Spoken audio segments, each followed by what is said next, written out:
Christmas was at Mom's this year, Claire said, her voice deceptively calm. You stay home. It'll be easier this way. There was no argument from David, just a soft clearing of his throat. I stood in the middle of the kitchen, phone still in hand, the surface dusted with flour from the gingerbread, dough I had been rolling for Daniel's favorite treat. Or at least it used to be. Sounds fine, I said, my voice steadier than I felt. I hung up, though my pulse still felt like a drum in my chest. The wreath hung over the door, red ribbon still bright against the green needles, exactly the same one I had arranged 5 Christmases in a row. The garland looped over the banister, stockings carefully labeled. Daniel, Claire, Sophie, Lucas, and mine too. The pile of presents by the stairs seemed heavier this year. I'd chosen them carefully, a watercolor set for Sophie, a dinosaur book for Lucas, and a new coffee grinder for Claire, though she rarely drank coffee. The house was quiet, but it wasn't peaceful. It felt dense, like the kind of quiet that makes you notice the space between your own breaths. I drifted to the fireplace, where soft white lights twinkled across the mantel. I sat down, letting my body sink into the cushions. My hands weren't shaking, just the way you feel when the ache is slow, deep, almost polite in its intrusion. This wasn't anger yet.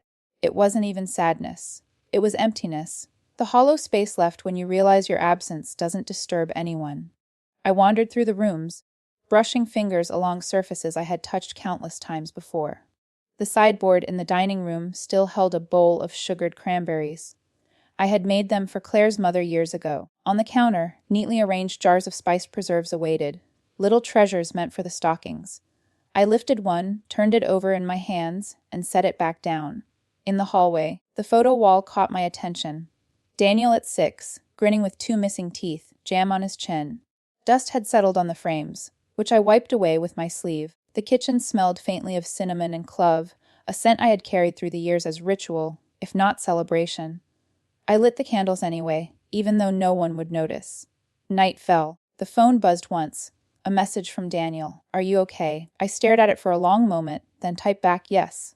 All good here. I lied gently, set the phone down, and climbed the stairs without looking back. Sleep didn't come easily. The emptiness was not about Christmas. It was about being omitted, about becoming someone who could be left out without anyone noticing. After what felt like hours, I rose, guided by some instinct I hadn't felt in years. I went to the linen closet, stretching to the top shelf, and pulled down an old gray travel bag I hadn't touched in ages. The morning carried a strange lightness. Coffee brewed in the kitchen, the cat watching me like she expected an explanation I couldn't give. I opened my laptop and scrolled past holiday sales and automated greetings until my eyes rested on a European river cruise. Lights reflecting off quiet waterways in Austria, Germany, Switzerland. Departure in 4 days. 1 seat left. My finger hovered over the mouse, then clicked. I didn't hesitate. I paid, closed the browser, and listened to the house, suddenly feeling both mine and irrelevant. By afternoon, I opened the closet again. The smell of cedar and wool spilled out. Scarves and sweaters, worn but familiar, were folded and packed. At the back of the drawer, I found Mark's leather journal from a trip to Quebec decades ago. The pages smelled faintly of paper, ink, and memories I hadn't touched in years. I dropped it into the suitcase. Each item was more than packing. It was reclaiming. I wasn't escaping. I was choosing. By nightfall, the bag was zipped, tucked under the bench by the door. The house was quiet as ever.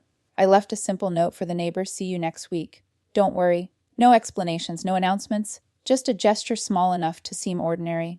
At 7:15 a.m., the cab arrived. I hugged the bag close, zipped my coat to the chin, and slid into the back seat. I didn't speak. I didn't offer reasons. At the airport, the hum of travelers and clinking coffee cups felt distant, like I was moving through glass. Boarding was called for gate 12A. My seat was 22B, the window already taken. A tall man with silver hair offered me the aisle. Graham Teller, he said. Vermont, retired professor. First solo trip. I smiled politely. Celeste, Colorado. Not retired. Not exactly alone. First trip, too. He grinned. Then I guess we'll survive it together. Somewhere over the Atlantic. The cabin lights dimmed and a hush settled over the passengers. Graham leaned toward me quietly. You have a quiet kind of courage, he said, soft as a whisper, more observation than compliment. My throat tightened, and I nodded. No one had said that to me in years, maybe ever. By the time we touched down, frost had edged the airport windows with delicate patterns. I whispered to myself, Let's begin. The first morning in Vienna felt like stepping into a dream I hadn't planned for. Streets of cobblestone glittered under fresh snow, shop windows glowing with golden warmth. Lanterns flickered, scents of baked bread and spices drifting from open doors. Graham didn't try to impress or lead. He simply walked at my pace, pointing out details when I wanted, pausing when I caught my breath. We were not strangers anymore, yet not companions in the usual sense. Just two people quietly navigating a city full of stories. We found a bench tucked behind a small vendor cart, its shelves full of hand-carved ornaments. Graham's voice softened as he told me about his late wife, Ellen, who had died alone in the hospital during lockdown. His words were careful, but the ache behind them wasn't hidden. I listened, not interrupting, letting the truth settle between us. I told him about Daniel, about how I had waited for his letters long after he had stopped writing, about how the night Wyatt stopped calling. I continued to set the table for three, clinging to a habit I thought could coax him back. He nodded, eyes forward, as if understanding something without needing explanation. Back at the hotel, the lobby tree was modest but beautiful, adorned with paper stars and pine cones strung on thin red thread.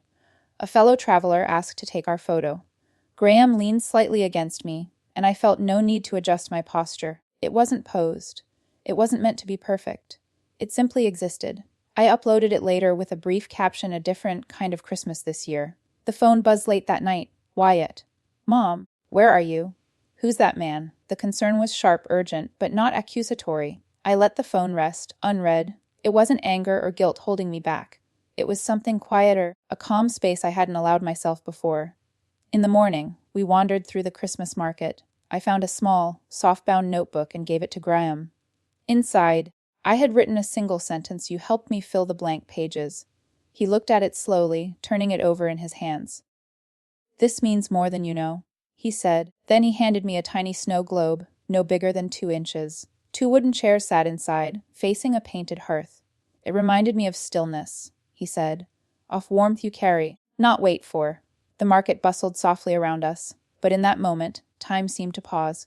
I nodded, the words catching somewhere deep in my chest. So many years, I had carried things I didn't know were weighty. Now, the weight felt lighter. Later, we visited a monastery perched atop a hill, its spire cutting sharply against the sky. We shared soup in a small cafe, watched children sledding, their laughter drifting like snowflakes in the cold. Graham and I spoke little. Words were unnecessary. Presence alone was enough. Back at the hotel that evening, I scrolled through the photos I had taken, the candles, the merchants, the distant river catching the light. I posted one online without filters, without explanation. No need for validation. For the first time in a long while, the story was mine alone. The next morning, the train rolled toward Switzerland.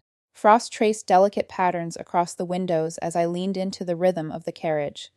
Arriving at the hotel, I unlocked the door back home in my mind, imagining the stillness I had left behind. The wreath, the garland, the cookbooks, all unchanged, but the air felt lighter, as though the house had exhaled with me. I unpacked slowly, deliberately. The scarf Graham had given me went into the basket by the door, the snow globe found a place on the mantel, and beside it, I placed the small carved angel I had picked up in Salzburg. Its wings were imperfect, shaped by honest hands. The house felt the same, yet I had shifted.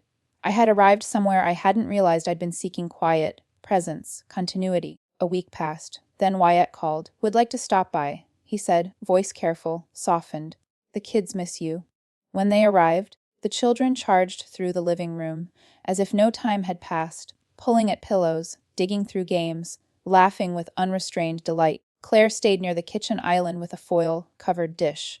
"Pumpkin pie," she said simply, placing it down. No tension, no judgment, only warmth. We drank coffee, spooned sugar into mugs, and let the children unwrap leftover candy canes.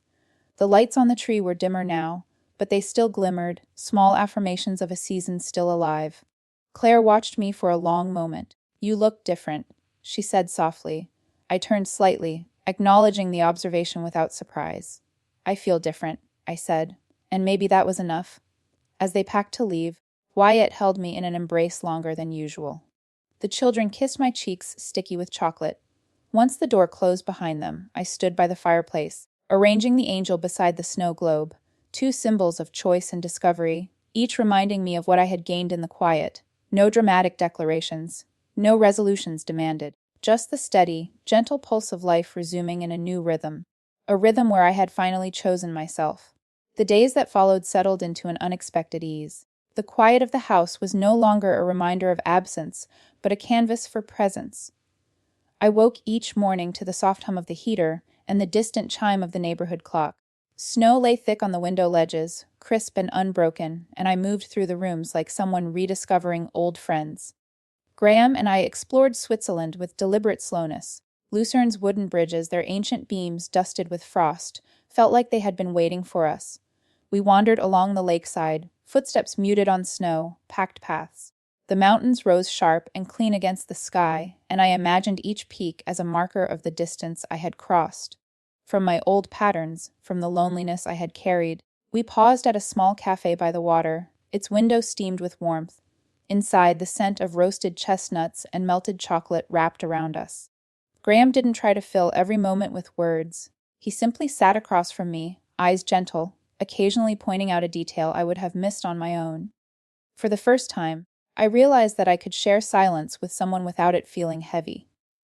One afternoon, while wandering through a Christmas market, I found a vendor selling hand-painted ornaments. Each one was different, yet simple. I picked a tiny wooden sleigh and a pair of carved trees, the paint slightly uneven. When I handed them to Graham, he laughed softly. "Perfect," he said. "Not for me, but for someone who knows how to carry small pieces of joy without asking for a place to store them." Back at the hotel, I wrote a long message to Wyatt, though I didn't send it immediately. I told him about the lights in Vienna, the markets in Salzburg, the mountains reflected on frozen lakes. I wrote about the stillness, the way quiet could become a companion. I didn't demand a reply. I wrote because I needed to put it into words, to acknowledge the life I had stepped into while the old one waited behind me. At night, I sat by the window of our hotel room, watching the snow fall in slow layers over cobbled streets. The world outside looked like a painting, soft and unfinished, with edges that invited imagination. Graham placed his hand over mine for a brief moment, and it was enough. No promises, no weighty commitments, just acknowledgement of presence. I thought of home, of the wreath, the garland, the mantle lined with jars of preserves I'd meant to share. It no longer felt like a cage. I had left nothing behind but expectation. And in leaving, I had found a rhythm I could carry with me anywhere. On the train to Interlaken, I stared out at the snow-tipped Alps. The ride was long, the landscape endless. I realized that the path I had chosen wasn't about escaping my family or avoiding Christmas. It was about choosing myself, about seeing the holidays not as a test, but as an opportunity for quiet reclamation. Graham noticed my pensive silence and simply offered his company, neither intrusive nor performative. In Interlaken, we rented a small chalet at the edge of the village. Wood smoke curled from chimneys, the scent of pine thick in the air. We spent mornings walking through frost-laden forests, afternoons drinking hot chocolate in cafes filled with low murmurs and laughter. I noticed how every step felt deliberate, how the cold air seemed to sharpen the edges of thought, making clarity possible. One evening, a week into the trip, I unpacked the small carved angel I had bought in Salzburg. Its wings, imperfect but intentional, felt alive in my hands. I placed it beside the snow globe Graham had given me on the mantel of our temporary room. The two objects, one small, one delicate, seemed to anchor the space. It was a reminder that joy, like courage, need not be large to be enduring. Graham and I stayed quiet that evening, drinking tea, listening to the wind outside. He looked at me across the table and said softly, "You've found something here, haven't you?" I nodded. "Not all of it is mine yet, but I'm learning to carry it," I said. By the end of the day, I sent Wyatt a short message of safe, happy. Seeing things differently. It wasn't explanation, and it wasn't apology. It was acknowledgement. The next morning, the train took us further into the mountains, and I thought of the house I had left behind. My wreath, the garland, the jars I had lined up carefully. It all remained, unchanged, waiting. But I no longer felt tethered. The space between us had become a bridge, not a barrier. The journey was not about grand revelations or dramatic confrontations. It was about quiet continuity, the kind that seeps in slowly, that teaches the value of small joys, shared presence, and the courage to stand in one's own life. I realized, in these days of frost and soft light, that leaving had not been abandoning. It had been remembering who I was, in silence and motion, in a world that had been waiting for me to show up. The train ride back toward Vienna carried a quiet anticipation. Snow still lingered on rooftops, and the mountains had begun to recede into rolling hills. I watched the scenery blur past, thinking of home, not as a place that had rejected me, but as a space I could return to on my own terms. I turned to Graham, who had been quietly reading, and offered a small smile. "I think we're ready for the city again," I said. He nodded, closing the book. "Ready doesn't always mean the same thing for everyone," he said. "Sometimes it's about taking the next step anyway." When we arrived in Vienna, the streets buzzed with last-minute shoppers and the familiar scent of roasting chestnuts. The cathedral bells rang over the square, crisp and resonant. I felt a strange thrill of certainty, knowing that whatever awaited me back home, I had already chosen my center. Graham and I lingered at a small cafe, sipping coffee and watching the lights flicker over the ice on the fountain. Every gesture felt deliberate, but effortless. The flight back to Colorado was quiet, the kind of quiet that comes when you have seen enough to know the weight of presence. At the airport, I collected my luggage, careful to fold the scarf Graham had given me around the handle. Its thread of red stubbornness felt like a talisman. In the cab, the familiar streets unfolded outside the window. Snow, dusted roofs, quiet trees, the soft hum of life in the neighborhood. It all seemed smaller, somehow, without losing its weight. At home, the house was exactly as I had left it. The wreath on the door, the garland around the banister, the jars of preserves lined up in the kitchen. They were all still there. But now, the silence felt different. It no longer pressed in on me. I unpacked slowly, placing the carved angel beside the snow globe on the mantel. Each object felt like a signal: you have returned, but not unchanged. You have chosen your life, and it waits for you here, too. Wyatt called that evening. "Mom," he said, voice tight with concern, "would like to stop by. The kids, they miss you?" I smiled softly, a mix of relief and tenderness. "Come tomorrow," I said. No hesitation, no lingering bitterness, just openness. The next day they arrived. Milo and Nora raced through the house, dragging pillows and toys, unpacking themselves like tiny hurricanes of energy. Wyatt and Bridget followed, arms full of foil, covered dishes, but their steps lighter than I remembered. No judgment, no explanations, just the hum of a family finding its rhythm again. We shared hot chocolate, laughter threading through the kitchen, and I watched the children unwrap candy canes and small trinkets with unabashed delight. Bridget lingered for a moment by the counter, observing quietly. "You look different," she said softly. It wasn't a challenge or a critique, just a statement. "I feel different," I replied honestly, and that was enough. Sometimes reconciliation doesn't require untangling everything at once. Sometimes it begins with a simple acknowledgement. Wyatt hugged me longer than usual. The children pressed their sticky kisses to my cheeks. For the first time in years, I felt the warmth of belonging without compromise. I didn't need to apologize for leaving. I didn't need to defend my choice. They had come into my world, and I into theirs, but on new terms. Terms shaped by courage, distance, and quiet reflection. After they left, I lingered by the fireplace, tracing the contours of the snow globe and angel. The objects reflected more than light. They reflected the choices I had made, the quiet strength I had reclaimed, and the space I had created for joy. It wasn't about forgetting the past or erasing the hurt. It was about recognizing the layers of life that could coexist: love and disappointment, absence and return, quiet and connection. That evening, I wrapped myself in the scarf Graham had given me, warmth threading through its fibers. The phone rested on the side table, silent now, not demanding attention. I poured a cup of tea, watched the flames in the fireplace, and let myself breathe. For the first time in years, Christmas didn't feel like a test. It felt like a gift. One I had given myself, in courage, in movement, in choosing to arrive at the life I wanted to live. The snow continued to fall outside, soft and unhurried, each flake a reminder that time moves forward, that moments can be reclaimed, and that quiet bravery can shape the life we step into, one deliberate, small, luminous choice at a time. I leaned back, eyes catching the twinkle of the snow globe and the carved angel, two symbols of what had been found, of what had been chosen, of the self I was finally willing to honor. And in that stillness, I understood leaving had never been abandoning. It had been remembering, reclaiming, and arriving fully, gently, and entirely on my own terms.